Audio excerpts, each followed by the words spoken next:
오늘 우리에게 주시는 하나님 말씀은 마태복음 6장 5절에서 9절까지의 말씀입니다. 마태복음 6장 5절에서 9절까지의 말씀입니다.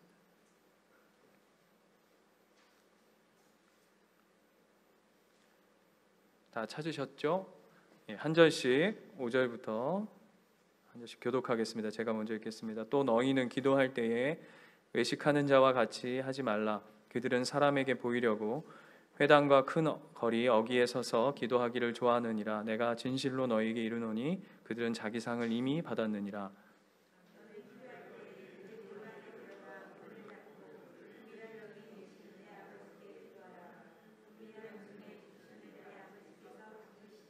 또 기도할 때 이방인과 같이 중언부언하지 말라. 그들은 말을 많이 하여야 들으실 줄 생각하느니라.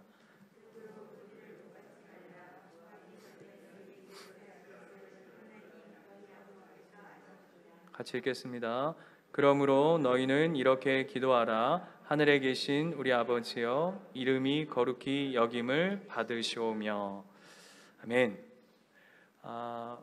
오늘 이제 주기도문 이제 본격적인, 지난 시간은 이제 서론 부분을 나눴는데요. 기억하실지 모르겠지만 5장 48절, 그러므로 하늘에 계신 너희 아버지의 온전하심과 같이 너희도 온전하라. 그래서 구제와 기도와 금식, 이 모든 것이 우리의 개인의 온전함을 구하는 것이 아니라 하나님을 구하며 하나님의 온전하신 뜻을 구하는 우리의 하나님께 바쳐지는 어떤 중심, 그 모습이다라는 것을 살폈습니다. 그래서 구제란, 다시 한번 정의해 보자면 누군가를 돕는다라고 하는 차원을 넘어서서 우리는 하나님께서 날 도우시지 아니하시면 나는 살 수 없습니다 라는 것이 우리에게 허락된 구제의 첫 번째 의미라고 말씀드렸습니다. 그리고 두 번째, 기도도 마찬가지로 우리는 하나님께 구하지 않으면 살 수 없는 존재입니다 라는 것이 기도고, 금식은 무엇이냐 하면 하나님께서 우리를 공급하시고 채우시고 입히시지 않으면 난 아무것도 아닙니다 라는 고백이 담긴 것이 금식이다. 그래서 구제와 기도와 금식의 차원을 우리가 그렇게 기독교적 관점으로 한번 해석하는 시간들을 가졌습니다. 그리고는 오늘 이제 5절부터 기도에 관한 이야기들을 이제 구체적으로 살펴보려고 하는데요. 그 5절부터 시작된, 지난번에도 살펴봤지만 그 외식하는 기도, 그것이 하나님 앞에 보이기 위한 기도가 아니라 사람들에게 보이기 위한 기도, 그것이 무엇이 잘못되었는가에 관해서 우리가 이야기를 나눴고요. 7절 보시면 이렇게 돼 있어요. 또 기도할 때에 이방인과 같이 중언부언하지 말라. 그러니까 비교하고 있는 거죠.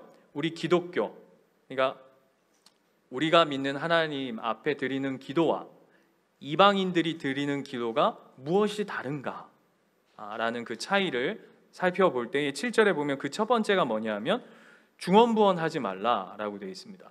그래서 중언부언하지 말라라고 얘기할 때에 중언부언이 무엇입니까? 라고 이렇게 질문해 보면 제일 많이 이제 우리가 이해하는 게 뭐냐 하면 같은 말을 반복하는 것이라고 이야기하는데, 뭐 예를 들면 이런 거죠. 남녀호랑객교, 그 일본의 뭐 이런 걸 막 수만 번 반복하면 그 뜻이 이루어진다, 막 이런 게 있는데, 그것처럼 뭔가를 계속 반복해서 우리식으로 쉽게 이해하자면 주문을 외우면 이런 거죠.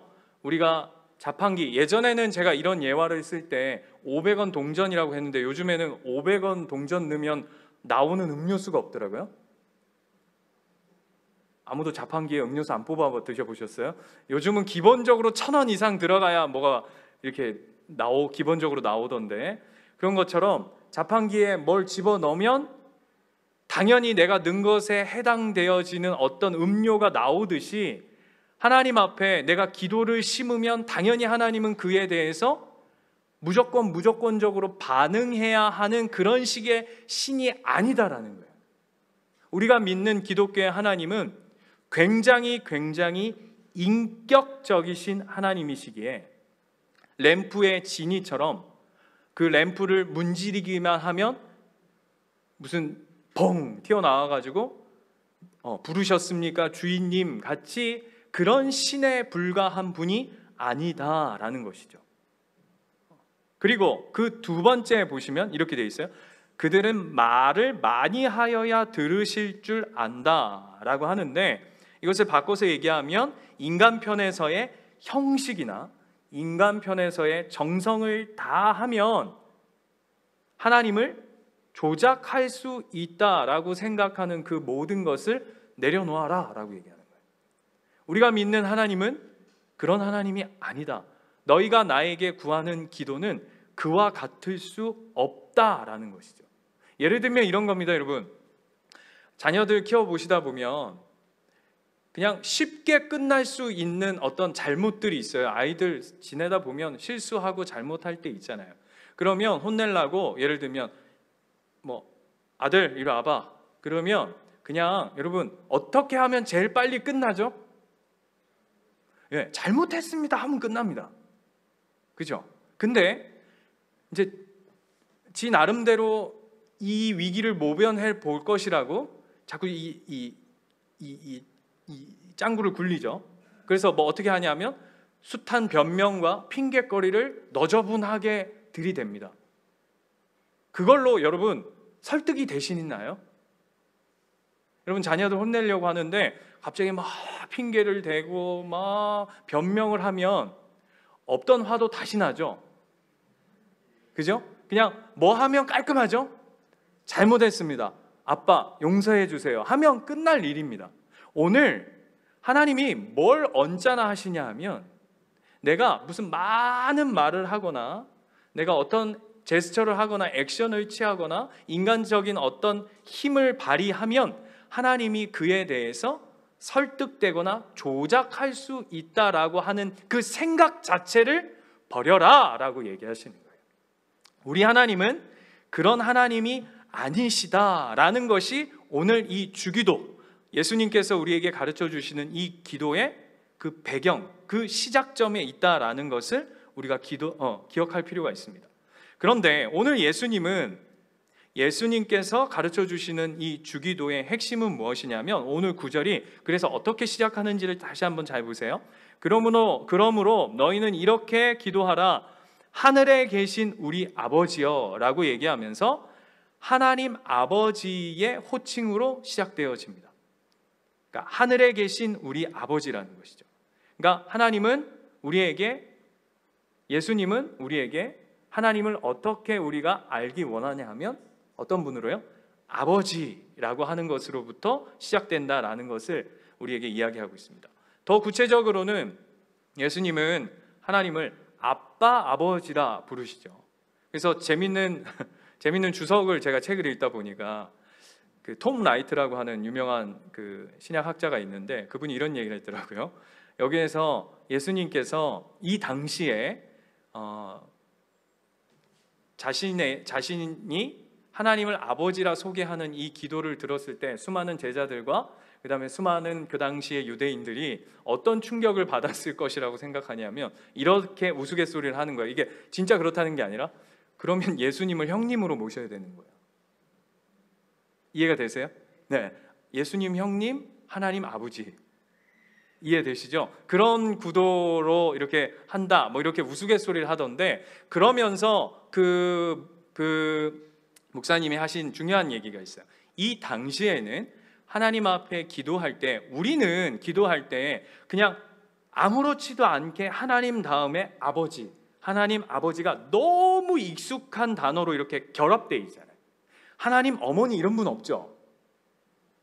죄송해요. 분위기가 오늘 하나님 어머니 하면 이상한 겁니다. 그 이단 되는 겁니다. 그 있죠, 그죠? 하나님 어머니라고 안 하고 우리는 당연히 하나님 아버지라고 하는데, 이 당시는 하나님을 아버지라 일컫는 것 자체가 굉장히 낯설었다는 거예요.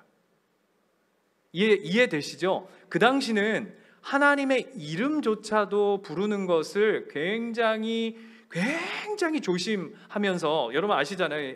그 구약 시대에 막 하나님 이름 쓰려 그러면 막 그 이름도 다른 이름으로 바꿨을 뿐만 아니라 붓 다시 씻고 막 모욕 다시 하고 막 이렇게 쓸 정도로 하나님 이름에 대해서 굉장히 중요시했던, 그래서 그 이름을 만홀히 여기는, 부르면 만홀히 여겨진다고 해가지고 이름조차도 부르지 않았는데 감히 그분을 아버지라 부른다?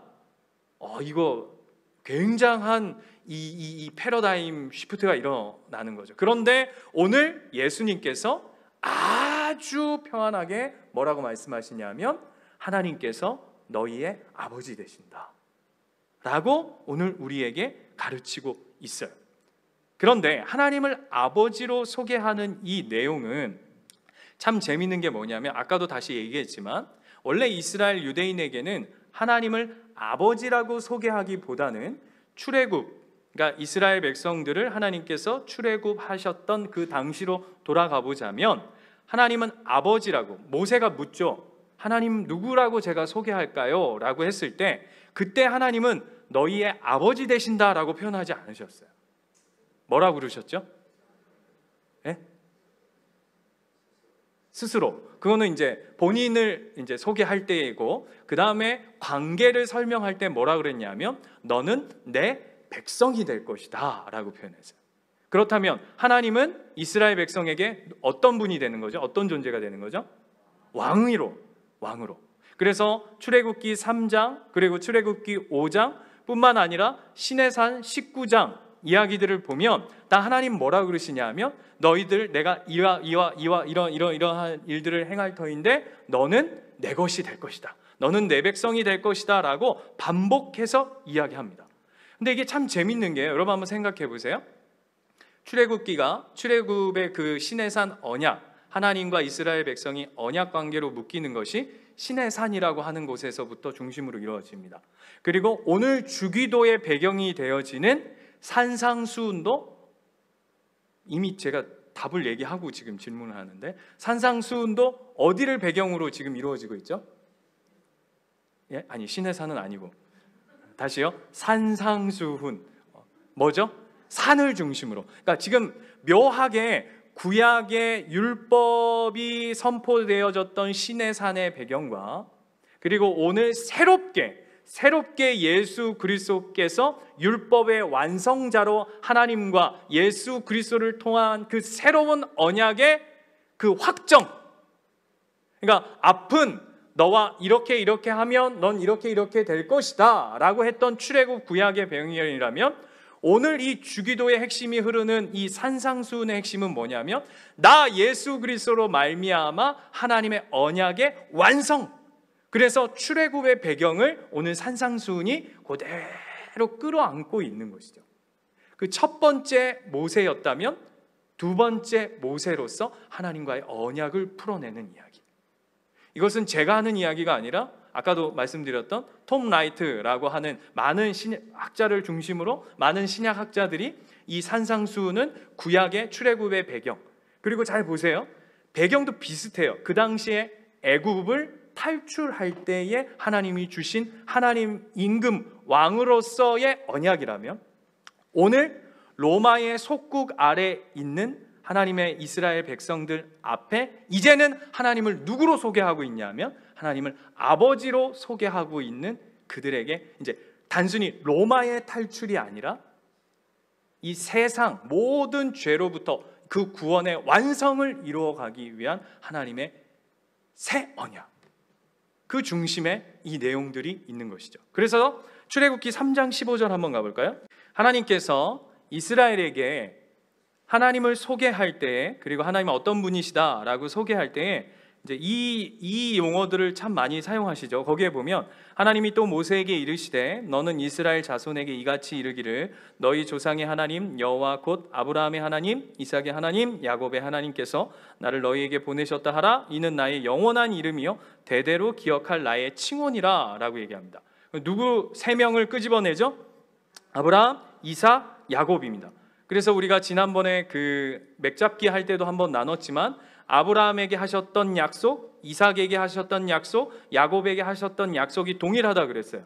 그런데 지금 하나님이 출애굽에 와서 그것을 다시 한번 끄집어내면서 하나님이 누구신지에 대해서 설명하는데 나는 아브라함의 하나님, 이삭의 하나님, 야곱의 하나님이라고 이야기하는 그 핵심이 무엇이냐 하면, 자 보세요. 그들에게 약속했던 그 언약, 아브라함에게 약속했던 하나님의 약속, 이삭에게 야곱에게 했던 그 약속을 어떻게 했다고요? 하나님께서 신실하게 지금도 지켜오고 있는 하나님이시다라는 것을, 그러니까 아브라함에서도 실패 안 했고, 이삭에게서도 실패 안 했고, 야곱에게서도 하셨던 그 약속이 실패하지 않아서 지금의 그 이스라엘 역사가 여전히 이어져 가고 있는 그 하나님의 신실하심을 설명하는 내용들 앞에 나는 아브라함과 이삭과 야곱의 하나님이다 라고 얘기하는 것이죠.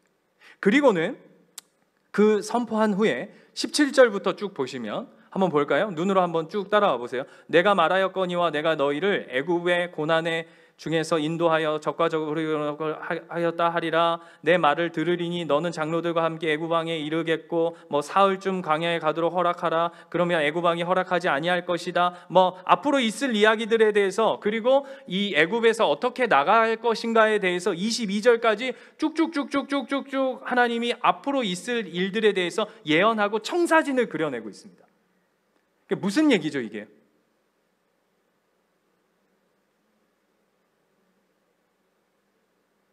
가끔 이제 목사가 설교를 하다 보면 요럴 때 가장 그 희열을 느낍니다.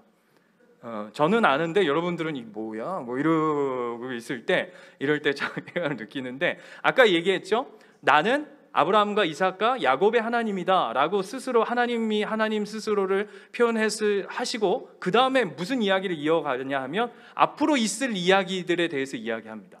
근데 이 이야기들이, 우리는 이 이야기가 어떻게 정확하게 하나님이 하신 말씀대로 그것이 성취되는 줄 우리는 알고 있죠.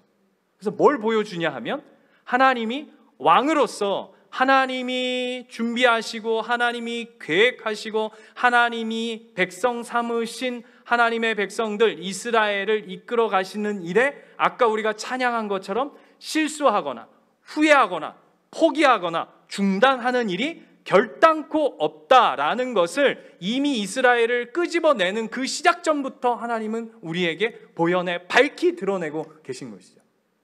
이해가 되십니까? 자, 2장 23절 25절 한번 보실까요? 출애굽기 2장 23절 25절 보면, 거기에 보면 이렇게 돼 있어요. 여러 해 후에 애굽 왕은 죽었고 이스라엘 자손은 고된 노동으로 말미암아 탄식하며 부르짖으니 그 고된 노동으로 말미암아 부르짖는 소리가 하나님께 상달된지라. 하나님이 그들의 고통 소리를 들으시고 하나님이 아브라함과 이삭과 야곱에게 세운 그의 언약을 기억하사, 똑같이 나오죠. 그리고 하나님이 이스라엘 자손을 돌보셨고 하나님이 그들을 기억하셨더라 라고 하나님께서 이스라엘 백성들을 어떻게 인도하고 계신지에 대해서 성경은 반복해서 얘기해 주고 있어요. 그 중심에 아브라함과 이삭과 야곱을 계속 언급하면서, 그게 무슨 얘기입니까? 이 얘기입니다. 한마디로 압축하자면, 하나님이 그들에게 임금 되시고 그들의 왕이 되셔서 이만큼 보호하시고 지키시고 확실하게 그들의 삶을 이끌어 가고 계시다라는 것을 보여내고 있는 것이죠. 이해되세요? 이게 왜 중요하냐 하면요, 아까 본문으로 다시 한번 넘어가 볼까요? 우리 마태복음 6장에 가면 이것은 뭐와 연결되어 있냐면, 하나님이 이스라엘 백성의 왕이 되시는데 그 일은 반드시 성취된다라는 것이 왜 중요하냐면, 자 9절 가보세요. 그러므로 너희는 이렇게 기도하라. 하늘에 계신 우리 아버지여. 그 다음 뭐라고 되어 있냐면, 이름이 거룩히 여김을 받으시오며. 하나님 아버지의 뭐가 걸린 문제냐면 그분의 이름의 명예가 걸린 문제이기 때문에. 그분이 누구이시기에? 우리의 왕이시기에. 이스라엘 백성들에게 왕이 되셨다는, 그들을 백성 삼으셨다는 그 이유 하나만으로 그들을 끝까지 지키시고 보호하시고 인도하시는 하나님의 신실하심을 우리에게 보여내고 있는 것이죠. 예전에 제가 한번 말씀드린 적이 있는데, 저희 집에 강아지를 키운 적이 있어요. 제 인생에 딱 한 번입니다. 저는 집에서 강아지를 키우는 거를 이렇게 별로 이렇게 반기지 않는 사람이기 때문에, 그러나 또 제가 사랑과 인자와 은혜가 풍성한 사람이기 때문에 들어오는 것에 대해서는 안 키우는, 접촉되기 전까지는 나는 거부하지만 어쨌든 우리 집에 들어온 이상 또 애정을 다 쏟아야 되지 않겠습니까? 그런데 여러분, 강아지 키워보니까요, 와, 이게 환장하겠더라고요. 강아지 한 마리가 제 삶의 스케줄을 다 바꿔요. 뭔지 아세요? 얘 때문에 밖에 친구들하고 약속을 못 잡아요. 강아지들 아무도 안 키워보셨네. 그리고 또 밖에 나가 있으면 그게 뭐라고, 아이고 얘 혼자 집에서 심심하겠다, 빨리 집에 가야 되겠다. 별로 좋아하지도 않는데, 이게 삶의 중심 구도 자체가, 강아지가 없을 때는 그냥 제가 알아서 이렇게 살아왔는데 어느 순간부터 갑자기 제 품 안속으로 강아지가 들어오면서 저의 이 스케줄링이 어느덧 제 중심이 아니라 어느 사이에 강아지가 그 틈에 들어와 가지고 스케줄을 강아지가 조절하고 있는 걸 보게 됐어요. 강아지 키우시는 분 이해되시죠?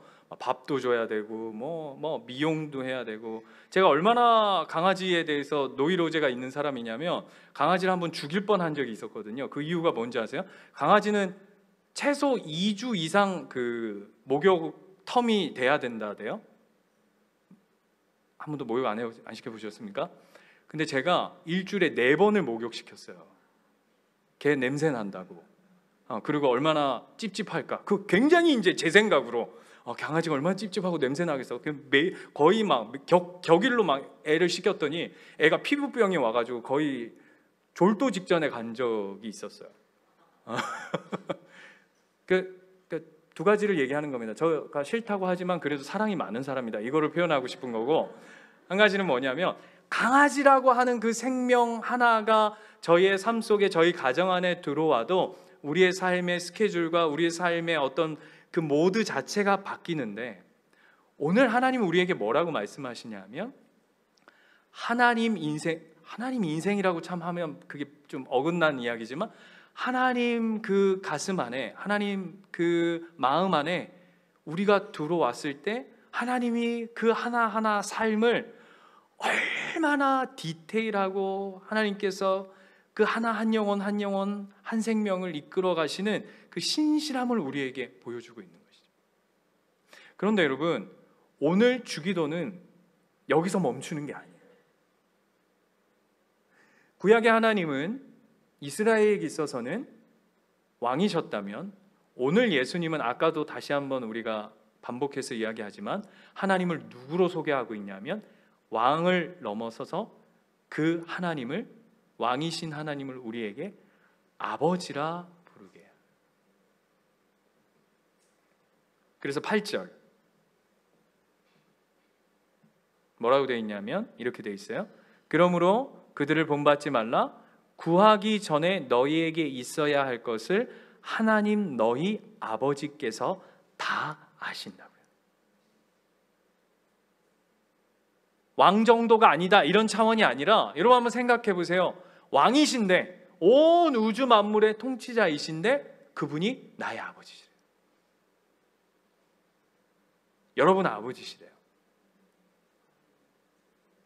별로 안 놀라시는데, 그래서 이 아버지 되심이 얼마나 좋은 건가. 25절, 오늘 우리가 읽은 본문 아니지만 25절에 가면 하나님을 아버지로 삼은 자의 삶의 고백이 어디로 가냐면, 25절 보시면 6장 25절 이렇게 되어 있어요. 그러므로 내가 너희에게 이르노니 너희는 목숨 때문에 무엇을 먹을까 무엇을 마실까, 네 몸뚱아리 때문에 무엇을 입을까 염려하지 말라. 목숨이 음식보다 중하지 아니하며 몸이 의복보다 중하지 아니하냐라고 얘기하는데, 이런 얘기입니다. 여러분, 자녀가 날씨가 추워지면, 엊그저께도 제가 우리 아들 딸 입힌다고 벌써 저기 아울렛 가가지고 저 거랑 저희 와이프 거는 좋은 거 안 샀는데 저희 딸 아들은 좋은 거 벌써 사가지고 추워질 날을 대비해서 준비하고 있는 부모 마음, 육신의 아비도 그러하거늘 하물며 하나님을 아버지로 둔 자의 삶은 어떠하겠느냐라고 이야기하는 거예요. 그러면서 26절 보세요. 공중의 새를 봐라. 심지도 않고 거두지도 않고 창고에 모아 들이지도 않는데 너희 니네 하나님 아버지, 네 아버지께서 새들도 먹이지 아니하냐. 그런데 그 새에게는 하나님의 아버지는 아니다. 바꿔서 얘기하면 뭐죠? 그냥 주인이다. 그런데 니들은 아버지 아니냐. 그러면 새도 먹이거늘 하물며 니들은 뭔 걱정을 하냐? 닌 새보다 더 중요하지 않겠니? 들풀보다 중요하지 않겠니? 라고 얘기하는 거예요. 28절이. 그러면서 30절, 오늘 있다가 내일 아궁이에 던져지는 들풀도 하나님이 이렇게 입히시고 아끼시거늘 하물며 너희일까 보냐. 죄송해요, 원문은 이렇게 돼 있어요. 이 밥통들아, 이렇게 돼 있어요. 생각 좀 해라. 그 하나님이 새들하고 꽃들한테는 아버지가 아니거든. 네 아버지잖아, 네 아버지. 이 얘기입니다. 그러면서 그러니까 너희는 염려하지 마. 뭘 먹을지, 뭘 마실지, 뭘 입을지 이는 다 이방인들이 구하는 것이라 너희 하늘 아버지께서 이 모든 것이 너희에게 있어야 할 줄을 아시느니라. 아멘이십니까? 아멘이시죠? 이걸 이렇게 읽다 보니까요, 제 눈에 6절, 오늘 6장 6절이 다르게 보이는 거예요. 6장 6절 보세요. 6장 6절 보면 너희는 기도할 때에 내 골방에 들어가 문을 닫고 은밀한 중에 계신 내 아버지께 기도하라. 은밀한 중에 보시는 내 아버지께서 갚으시리라 라고 해가지고, 예전에는 이 본문을 보면 자 그냥 사람 안 보이는데, 물론 맞아요. 그게 더 핵심 포인트예요. 그런데 이 아버지 되심을 이해하기 위해서 이 본문을 보다 보니까 이 본문이 이렇게 보여지는 거예요. 어떻게 보이냐면, 여러분 자녀들 키우다 보면 자녀들이 뭘 이렇게 잘못하거나 뭐 이러는데 어떨 때 제일 많이 신경 쓰이세요? 쥐들이 잘못하고 이럴 때 있잖아요.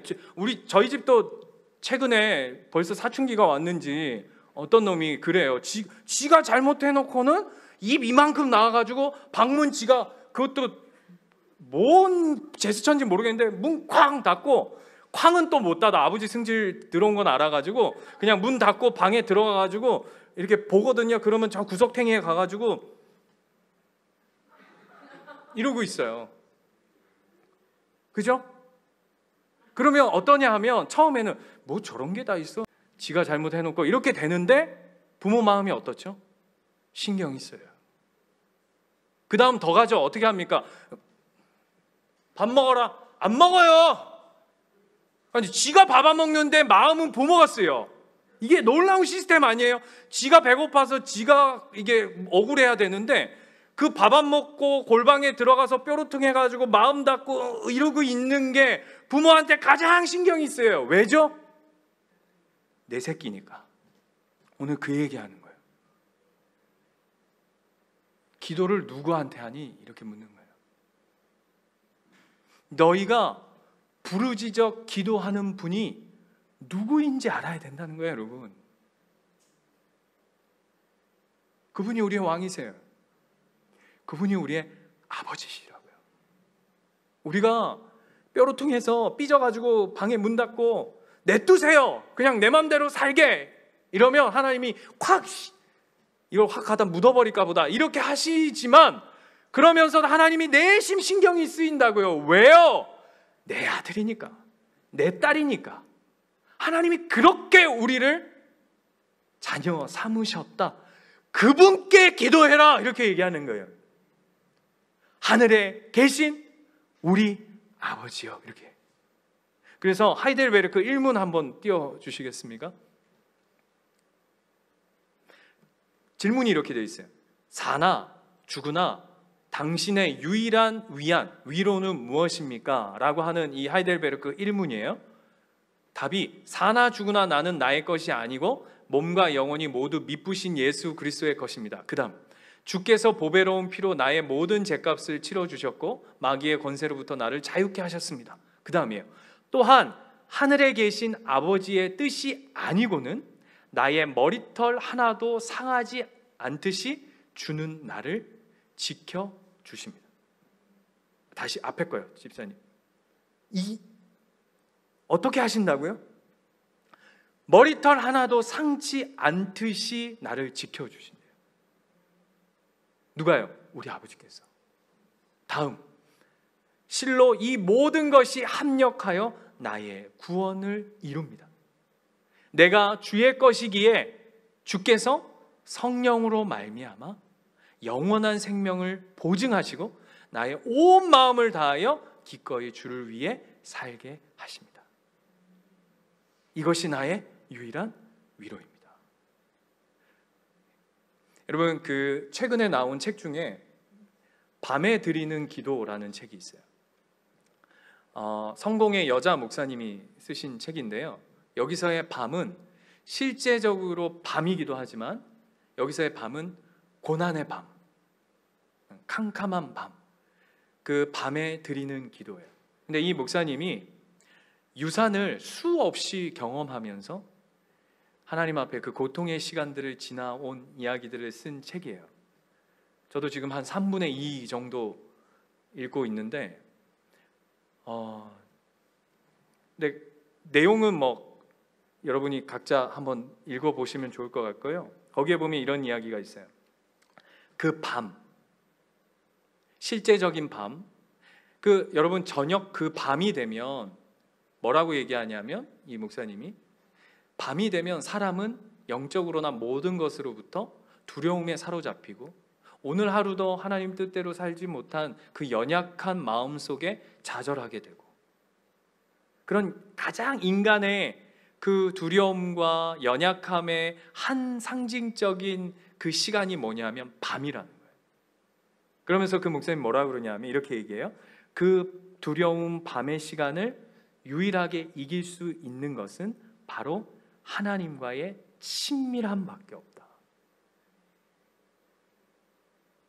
아까 우리가 하이델베르크에서 우리의 우리는 무엇으로 위로받는가라고 할 때 하나님이 우리의 아버지 되심으로 말미암아 그것이 우리의 최고의 위로가 되는 존재이듯이 우리가 밤의 시간이 찾아오고 어려운 시간이 찾아올 때의 유일한 해결책 또한 친밀하신 하나님의 그 친밀한 은혜를 누릴 때에 비로소 우리는 이겨낼 수 있는 힘과 위로를 얻게 되는 줄 믿습니다. 마태복음 7장 7절에서 11절 말씀에도 이 아버지 되심에 대해서 다시 한번 언급하고 있어요. 그래서 이렇게 얘기하죠. 구하라 그리하면 너희에게 주실 것이요 찾으라 그리하면 찾아낼 것이요 문을 두드리래요 그리하면 너희에게 열릴 것이래요. 구하는 이마다 받을 것이요 찾는 이는 찾아낼 것이요 두드리는 이에게 열릴 것이래요. 왜냐하면 너희 중에 누가 아들이 떡을 달라 하는데 돌을 줄 사람이 있으며 생선을 달라 하는데 뱀을 줄 사람이 있겠느냐. 너희가 악한 자라도 좋은 것을 자식에게 줄 알거든 하물며 하늘에 계신 너희 아버지께서 하나님께 구하는 자에게 좋은 것으로 주지 아니하시겠느냐라고 얘기해요. 이것이 하나님을 아버지로 둔 자의 축복과 놀라운 존재의 부요함이죠. 그것이 바로 주기도의 핵심이라는 거예요. 그것이 주기도를 여는 포문이라는 거예요. 그래서 에베소서 1장으로 한번 가볼까요? 에베소서 1장 4절에 가면 이렇게 되어 있어요. 곧 창세전에 그리스도 안에서 우리를 택하사 우리로 사랑 안에서 그 앞에 거룩하고 흠이 없게 하시려고 그 기쁘신 뜻대로 우리를 예정하사 그리스도로 말미암아 자기의 아들들이 되게 하셨으니. 무엇을 위해서요? 네, 그분의 기쁘신 뜻대로 우리를 예정하셨대요. 우리가 자녀 삼은 것은 그냥 우연이 아니라 하나님의 기쁘신 뜻대로라는 것이죠. 그리고는 6절 보세요. 이는 그가 사랑하시는 자 안에서 우리에게 거저 주시는 바 그의 은혜의 영광을 찬송하게 하려는 것이다. 우리는 그런 존재예요. 하나님을 아버지라 부르는 자들이 가지는 놀라운 은혜예요. 제가 주일날도 잠깐 소개했는데 내 인생의 한 구절이라고 하는 책에 이런 내용이 있더라고요. 한 목사님이 개척교회 목사님이신데 딸을 낳는데 딸을 이제 늦은 나이에 이제 딸을 본 거예요. 그러니까 이제 딸이 얼마나 이쁘겠습니까? 그런데 딸이 태어나서 며칠이 이제 좀 지났는데 아기가 조금 이상하다는 느낌을 받은 거예요. 근데 이제 아기가 이렇게 한쪽으로 이렇게 몸이 이렇게 기울더랍니다. 그러면서 한쪽이 이렇게 비대칭으로 이렇게 좀 뭐라 그러죠? 이렇게 붓더래요. 막 열이 나고. 그래서 이상하다 싶어가지고 이제 병원에 갔더니 처음에는 뭐 이게 볼거리다, 뭐 이렇게 막 얘기를 해가지고 그런가 보다 했는데 또 좀 시간이 지났는데는 이제 볼거리면 나아야 되는데 낫지도 않고 계속 열이 나고 한쪽이 막 이렇게 붓는 거예요. 그래서 이제 큰 병원 가보라 그랬어요. 큰 병원을 갔더니 결론적으로 뭐냐면 혈액암인 거예요. 그 깐난쟁이가 여러분 혈액암이면 이게 참 보통 일이 아닌 거죠. 그래서 매일 하루에 주사를 2방씩 맞은 거예요. 주사만 맞았겠습니까? 뭐 그 전부터 막. 근데 막 이제 전쟁이죠. 그 깐난쟁이를 한 방은 간호사분이 막 놓고 한 방은 어떻게 하냐면 이제 앞으로 엄마가 나야 되기 때문에 엄마 보고 놀아 그런대요. 아주 뭐 그 어디 주사 놓을 때가 있어요. 그 깐난쟁이가. 그러니까 뭐 잡는 것도 뭐 겨우 잡아가지고 간호사가 놓고 나면 애가 막 자지러지죠. 그러면 그 애를 또 잡고 이제 엄마가 놓으면 막 그냥 이 분위기는 제가 설명드리지 않아도. 그런데 놀라운 일이 두 방씩 맞던 그 아이가 이제 조금씩 좋아져서 이제 몇 년 후에는 이제 한 방으로 줄은 거예요. 그래서 이제 엄마가 집에서 그냥 한 방씩 놓으니까 이제 이게 은혜죠. 그런데 하루는 이제 다시 병원에 갔더니 이제 주사 안 놔도 되겠다고 사진을 찍으니까 이게 그 혹이 있는 혹이 혹인지 아무튼 그게 이제 많이 줄어가지고 괜찮을 것 같다. 그런데 이제 딸이 하루는 이런 얘기를 하더래요. 아빠 나 이제 다 나았나 봐 그러더래요. 그래서 왜? 그랬더니 꿈에 하나님이 나타나셔서 그때까지 이제 얼굴이 비대칭인 거예요. 뭐라 그러냐면 하나님이 네 얼굴 하나님이 고쳐줄게 그랬다는 거예요. 그래서 아빠가 아멘 했는데 놀랍게 진짜 나은 거예요. 그 딸이 20살이 됐대요. 그렇죠? 그랬는데 끝이 어떻게 끝나냐면 목사님 책의 내용이에요. 하루는 교회에 있는데 딸로부터 전화가 왔다 이렇게 시작해요. 20살 된 딸에게 아빠 나 암이래. 또 갑상선 암이 걸린 거예요. 근데 딸은 안 울어요. 옆에 같이 갔던 엄마가 딸 몰래 전화를 바꿔 들고는 여보 또 새롭게 시작해야 되나 봐 이렇게 하고는 책이 안 끝나고 이렇게 마무리해요. 목사님이 하나님은 제가 우리 딸을 사랑하는 것보다 하나님이 우리 딸을 더 사랑하시는 줄 믿습니다. 하나님이 앞의 시간들도 함께 하셨다면 앞으로의 시간도 함께 하실 줄 믿습니다. 하나님 고쳐주세요. 그리고는 딸이 집에 왔는데 딸의 첫 마디가 이랬대요. 전혀 얼굴에 두려움이나 불안함이나 불만이나 불평이 없이 이렇게 얘기했대요. 아빠 하나님이 나에게 또 은혜 주시려나 봐. 나 꿈속에 또 나타나시려나 봐. 여러분 이거는 하나님만을 아버지로 삼은 자만이 가질 수 있는 놀라운 특권입니다. 못 뺏어가요. 육신의 아버지는 육신의 어머니는 아무것도 해줄 수 없을지 몰라도 하나님을 아버지로 삼은 자의 그 놀라운 그 존재는 그 아무것도 빼앗아 갈 수 없는 신비의 극치인 줄 믿습니다. 그것이 바로 하늘에 계신 우리 아버지여 라고 우리가 하나님을 아버지라 부르며 기도하는 기도의 이유와 목적과 뜻이 되는 줄 믿습니다. 여러분 오늘 기도하실 때에 그 아버지 되신 우리 하나님을 기억하시며 기도하시길 바랍니다. 우리가 기도의 대상이신 하나님 아버지를 제대로 알면 우리의 기도가 바뀌어요. 하나님 아버지의 명예가 무엇인지 안다면 우리가 세상의 것 구하는 내 수준에 머물러 있는 기도로 그 명예를 가로챌 수 없어요. 오늘 구합시다.